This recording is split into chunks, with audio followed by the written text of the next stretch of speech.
नमस्कार साथियों,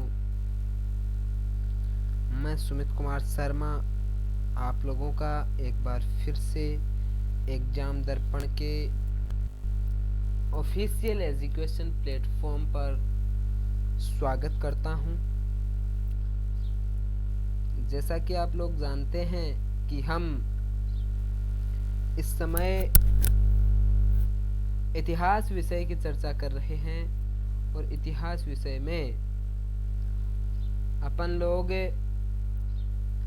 काफ़ी कुछ पढ़ चुके हैं। काफ़ी कुछ का मतलब हो गया कि हम लोगों ने इतिहास विषय को शुरू कर दिया है और भारत के प्राचीन इतिहास का एक अध्याय जो कि हमारा था भारतीय इतिहास को जानने के स्रोत, उस अध्याय को अपन ने पूरा कर लिया है। आज जो है उस अध्याय का एक टेस्ट रहेगा जिसमें हम प्रीवियस जो एग्जामिनेशंस हैं उनमें इस टॉपिक से कौन कौन से प्रश्न पूछे गए हैं उन प्रश्नों के बारे में चर्चा करेंगे। इससे पहले जो क्लास हुई थी उस क्लास में हमने कुछ 2, 4, 5 प्रश्न किए थे। उन प्रश्नों को सम्मिलित करते हुए ही आज हम आगे के प्रश्न करेंगे, यानी कि उन प्रश्नों पर भी अपन आज चर्चा एक बार फिर से करेंगे। तो चलिए बिना किसी देरी के शुरू करते हैं। और शुरू करने से पहले आपसे एक निवेदन है कि अगर आप चैनल पर नए हैं और अभी तक चैनल को सब्सक्राइब नहीं किया है तो चैनल को सब्सक्राइब कर लीजिए और वीडियो को लाइक कर दीजिए, अपने दोस्तों के साथ शेयर कर दीजिए ताकि उनको भी इस कंटेंट का फ़ायदा मिल सके। और चैनल को सब्सक्राइब करने के साथ साथ बेल आइकन को भी प्रेस कर दें ताकि आगे आने वाली हर जो वीडियो क्लास होगी उसकी नोटिफिकेशन आपको सबसे पहले मिल सके। तो चलिए शुरू कर देते हैं। पहला प्रश्न अपना है, एशिया माइनर स्थित बोगाज़कोई का महत्व इसलिए है कि वहां जो अभिलेख प्राप्त हुए उनमें 4 वैदिक देवताओं इंद्र, वरुण, मित्र, नाशत्य का उल्लेख मिलता है। ऑप्शन बी है, मध्य एशिया व तिब्बत के बीच एक महत्वपूर्ण व्यापारिक केंद्र था। ऑप्शन स है, वेद के मूल ग्रंथ की रचना यहीं हुई थी। और ऑप्शन द है, इनमें से कोई नहीं। ये जो प्रश्न है अपना, ये 39वें बीपीएससी एग्जाम जो कि वर्ष 1994 में कंडक्ट हुई थी उसमें यह प्रश्न पूछा गया है। इसी टॉपिक का प्रश्न है अपना। तो जल्दी से जल्दी आप इस प्रश्न का उत्तर कमेंट बॉक्स में टाइप कर दें। तो देखिएगा दोस्तों, इस प्रश्न का सही उत्तर होगा, वहाँ जो अभिलेख प्राप्त हुए हैं उनमें 4 वैदिक देवताओं इंद्र, वरुण, मित्र, नाशत्य का उल्लेख मिलता है। इस प्रश्न का सही उत्तर क्या हो जाएगा? ऑप्शन नंबर ए इस प्रश्न का सही उत्तर अपना हो जाएगा। बात करते हैं इससे अगले प्रश्न की। तो प्रश्न संख्या 2 अपना है, ऋग्वेद का कौन सा मंडल पूर्णतः सोम देवता को अर्पित है, ये समर्पित है? ये प्रश्न मैंने आपको कहा था कि बहुत ही महत्वपूर्ण प्रश्न है, बार बार परीक्षाओं में पूछा जाता है। ऑप्शन ए 7वां मंडल, ब 8वां मंडल, स 9वां मंडल और द 10वां मंडल। ये प्रश्न जो है ये 40वीं बीपीएससी एग्जाम जो कि 1995 में कंडक्ट हुई थी और 42वीं बीपीएससी एग्जाम जो कि वर्ष 1998 में कंडक्ट हुई थी, दोनों एग्जामों में सेम प्रश्न पूछा गया है और आगे आने वाली एग्जाम में भी ये प्रश्न पूछा जा सकता है। इस प्रश्न को मैंने बहुत ठीक ढंग से आपको पढ़ाया है। अगर आपने अभी तक पीछे की क्लासें नहीं देखी हैं तो उन क्लासेस को देख करके फिर इस टेस्ट को देने के बाद में उन क्लासों को ज़रूर देखें। उन क्लासों की हमारे चैनल पर प्लेलिस्ट बनी हुई है, सीढ़ी दर सीढ़ी चढ़ते हुए आप सभी क्लासेस को देखें।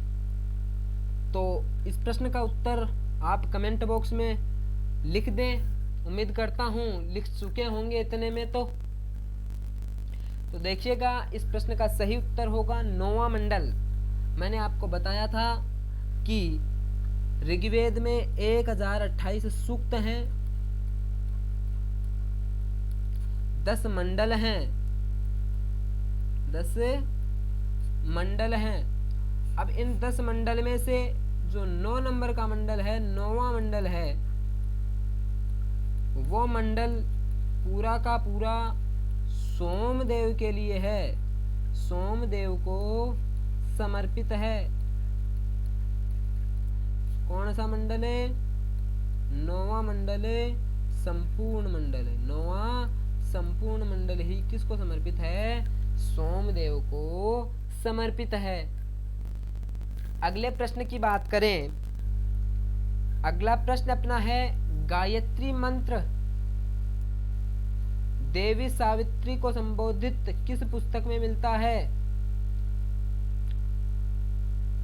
ऑप्शन ए है ऋग्वेद, ऑप्शन बी है यजुर्वेद, स है उपनिषद और द है भगवत गीता। ये प्रश्न जो है ये 39वें बीपीएससी एग्जाम जो हुई थी वर्ष 1994 में, उसमें यह प्रश्न पूछा गया था। ठीक है, तो इस प्रश्न को भी मैंने बहुत ठीक ढंग से आपको पढ़ाया था। जब अपनी ये क्लास चल रही थी तो मैंने आपको बताया था कि सूर्य देव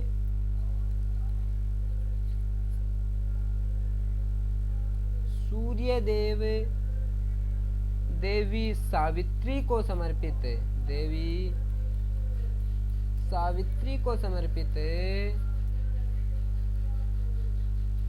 या फिर देवी सावित्री को संबोधित करते हुए ऋग्वेद के तीसरे मंडल में, कौन से मंडल में? तीसरे मंडल में क्या लिखा हुआ है? अपना गायत्री मंत्र लिखा हुआ है। ये गायत्री मंत्र कौन सा है?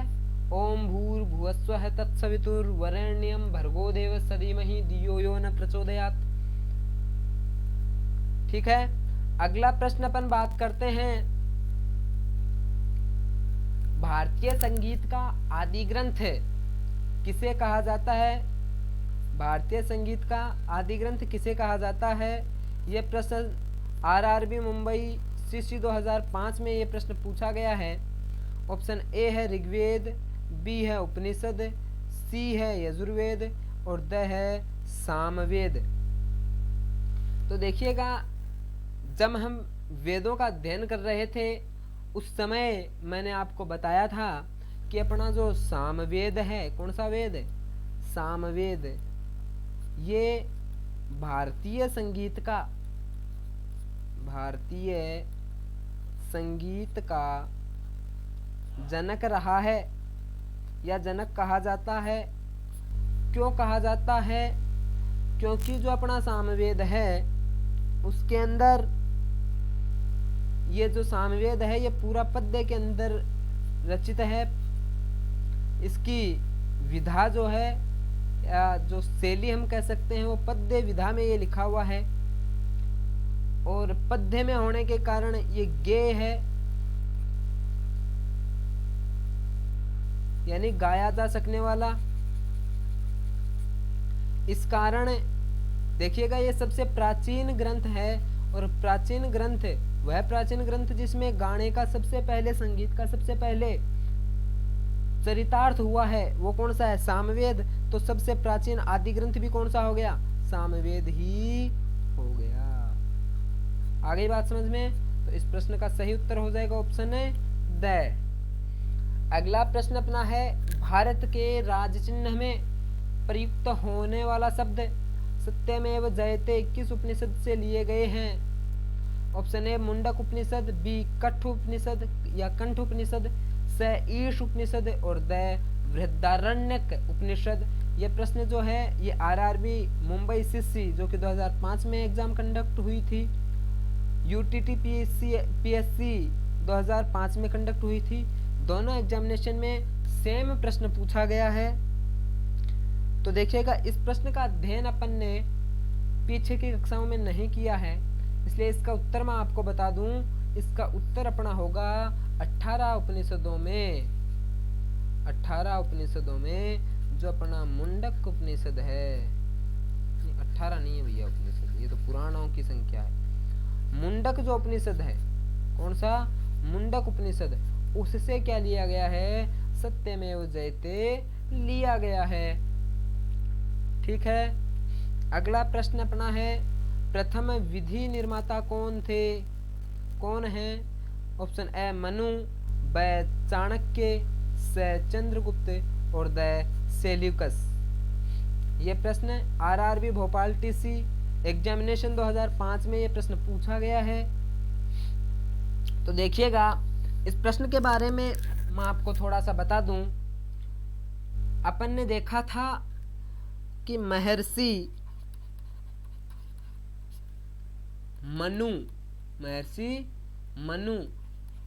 ने एक रचना की थी, उस रचना का नाम था मनुस्मृति। मनुस्मृति में है क्या? मनुस्मृति में कानूनों का उल्लेख किया गया है। कानून कह दें, नियम कह दें, या फिर विधि कह दें।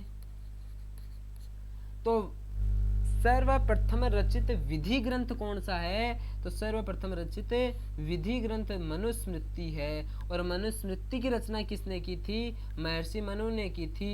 इसलिए जो प्रथम विधि निर्माता हैं भारत के, वो कौन हो गए? महर्षि मनु प्रथम विधि निर्माता हो गए। किसके? भारत के। ठीक है, अगला प्रश्न अपना है, पुराणों की संख्या कितनी है? बहुत ही सरल प्रश्न है ये, और मैंने आपको इस प्रश्न के बारे में बताया भी था कि ये प्रश्न बार बार पूछा गया है। ऑप्शन ए 18, ब 19, स 20 और द 21। देखिएगा, ये प्रश्न आरआरबी गोरखपुर एसएम 2005 की एग्जाम में पूछा गया है। तो आप सभी को पता है कि पुराणों की संख्या जो है वो 18 है। कितनी है? 18 पुराण अपने हैं। तो इस प्रश्न का सही उत्तर हो जाएगा ऑप्शन ए 18 पुराण। अगला प्रश्न है, 16 महाजनपदों की सूची उपलब्ध है। ऑप्शन ए महाभारत में, ब अंगुत्तर निकाय में, स छांदोग्य उपनिषद में और द संयुक्त निकाय में। यह प्रश्न 46वें बीपीएससी एग्जाम वर्ष 2004 में यह प्रश्न पूछा गया है। इस प्रश्न की चर्चा अपन ने नहीं की थी। अपनी जो थ्योरेटिकल क्लासेस हुई थी उनमें इस प्रश्न की चर्चा अपन ने नहीं की थी। तो इस प्रश्न का सही उत्तर हो जाएगा ऑप्शन ब अंगुत्तर निकाय। अंगुत्तर निकाय में क्या है? 16 महाजनपदों की सूची उपलब्ध है। प्रश्न बार बार पूछा जाता है और आपकी भी आने वाली किसी भी एग्जाम में ये प्रश्न पूछा जा सकता है। इसलिए इन सभी प्रश्नों को आप ठीक ढंग से पढ़ें, इनको लिखें और याद करने का प्रयास जरूर करें। अगला प्रश्न अपना है, त्रिपिटक धर्म ग्रंथ है। ये प्रश्न मैंने आपको बाकायदा पढ़ाया है। ऑप्शन ए है जैनों का, ब है बौद्धों का, स है सिखों का और द है हिंदुओं का। यह प्रश्न SSC MAT 2002, RRB Kolkata, Mumbai टेक वर्ष 2004 में ये प्रश्न पूछे गए हैं। सेम प्रश्न रिपीट होते हैं। तो इस प्रश्न का जवाब आप जल्दी से जल्दी कमेंट बॉक्स में टाइप कर दें, और जैसे ही ये टेस्ट खत्म हो जाए आप कमेंट बॉक्स में ये जरूर बताएं कि आपके कितने प्रश्न सही हुए। तो देखिएगा, त्रिपिटक जो है वो बौद्धों का, किसका? बौद्धों का धर्म ग्रंथ है। किनका है? बौद्धों का धर्म ग्रंथ है। अगला प्रश्न अपना है, मुद्रा राक्षस का लेखक निम्न में से कौन है? यह प्रश्न भारत की सर्वोपरि एग्जाम यूपीएससी जो कि 1997 में कंडक्ट करवाई गई थी, में यह प्रश्न पूछा गया था। यूपीएससी की एग्जाम में यह प्रश्न पूछा गया है कि मुद्रा राक्षस का लेखक निम्न में से कौन है? ऑप्शन अश्वघोष, ब है विशाखदत्त और स है कालिदास और द है भास। तो देखिएगा आप सभी को मैंने बाकायदा ये पढ़ाया है, ये समझाया है कि जो अपने ऐतिहासिक ग्रंथ हैं उनमें कौटिल्य का अर्थशास्त्र है, कल्हण की राजतरंगिणी है और विशाखदत्त का मुद्रा राक्षस है। तो इस प्रश्न का सही उत्तर हो जाएगा विशाखदत्त। मुद्रा राक्षस किसकी रचना है? तो मुद्रा राक्षस जो है वो विशाखदत्त की रचना है। तो इस प्रश्न का सही उत्तर हो जाएगा अपना ब। ठीक है, अगला प्रश्न अपना है हर्षचरित किसके द्वारा लिखी गई थी? हर्षचरित किसके द्वारा लिखी गई थी? ऑप्शन ए कालिदास, ब बाणभट्ट, स वाल्मीकि और द व्यास। ये प्रश्न एसएससी मैट 2002 और 47वीं बीपीएससी एग्जाम जो कि 2005 में कंडक्ट हुई थी में ये प्रश्न पूछे गए हैं। सेम प्रश्न रिपीट होते हैं, इस बात को मैंने आपको बार बार बोला है। तो आप प्रीवियस एग्जामिनेशन के पेपर प्रश्न जरूर उठा करके देखें और उनको जरूर पढ़ें। जल्दी से जल्दी इस प्रश्न का उत्तर कमेंट बॉक्स में टाइप करें। तो मैं बता दूं कि इस प्रश्न का सही उत्तर होगा बाणभट्ट। हर्षचरित जो है ये बाणभट्ट की रचना है। ठीक है, ब इस प्रश्न का सही उत्तर हो जाएगा। बढ़ते हैं अगले प्रश्न की ओर। अगला प्रश्न है नागानंद का रचनाकार कौन है? नागानंद का रचनाकार कौन था? ऑप्शन है बाणभट्ट, ब हर्षवर्धन, स भवभूति और द भास। ये प्रश्न जो है ये 1995 में कंडक्ट 40वीं बीपीएससी के एग्जाम में पूछा गया है। तो आप जल्दी से इस प्रश्न का उत्तर कमेंट बॉक्स में लिखें। अब देखिएगा मैं बताता हूं, इस प्रश्न का सही उत्तर होगा ऑप्शन ब। नागानंद जो है वो हर्षवर्धन जो कि वर्धन वंश के एक कुशल शासक हुए थे भारत के, उनकी रचना है। कौन सी? नागानंद। ठीक है, बढ़ते हैं अगले प्रश्न की ओर। अगला प्रश्न बहुत ही महत्वपूर्ण प्रश्न है। देखिएगा, नागानंद रत्नावली एवं प्रियदर्शिका नाटकों के नाटककार कौन थे? ऑप्शन ए बाणभट्ट, ब विशाखदत्त और द स वात्स्यायन और द हर्षवर्धन। ये प्रश्न राजस्थान की सर्वोपरि एग्जाम आरएएस आरटीएस वर्ष 1999-2000 में ये प्रश्न पूछा गया था। इससे पहले के प्रश्न में मैंने आपको बताया था कि नागानंद के रचनाकार जो थे वो हर्षवर्धन थे। तो नागानंद, रत्नावली और प्रियदर्शिका ये तीनों की तीनों रचनाएं किसकी हैं? अपने हर्षवर्धन महोदय की हैं। तो इस प्रश्न का सही उत्तर हो जाएगा अपना ऑप्शन द हर्षवर्धन। इस प्रश्न का सही उत्तर हो जाएगा। आप याद रखें, हर्षवर्धन की रचनाओं के नाम पूछे जा सकते हैं। तो हर्षवर्धन की रचनाएं कौन कौन सी हैं? नागानंद, नंबर 2 रत्नावली और नंबर 3 प्रियदर्शिका। ये तीन रचनाएं किसकी हैं? ये तीन रचनाएं अपने वर्धन वंश के शासक हर्षवर्धन की रही हैं। ये तीनों के तीनों नाटक हैं। ठीक है, अगला जो अपना अध्याय रहेगा, प्रश्नों की श्रृंखला यहीं पर खत्म हो जाती है अपनी। अगला जो अपना अध्याय रहेगा वो प्रागैतिहासिक काल के बारे में रहेगा, जिसकी चर्चा हम आगे की क्लासों में करेंगे। आज के लिए बस इतना ही। आप लोगों ने अभी तक अगर चैनल को सब्सक्राइब नहीं किया है तो चैनल को सब्सक्राइब कर लीजिए और वीडियो को लाइक और अपने दोस्तों के साथ शेयर कर दीजिए ताकि उनको भी इस कंटेंट का फ़ायदा मिल सके। इसके अतिरिक्त सब्सक्राइब करके बेल आइकन को प्रेस कर लें ताकि आगे आने वाली हर वीडियो क्लास की नोटिफिकेशन आपको यूट्यूब के माध्यम से सबसे पहले मिल सके। तब तक के लिए जय हिंद, जय भारत, धन्यवाद।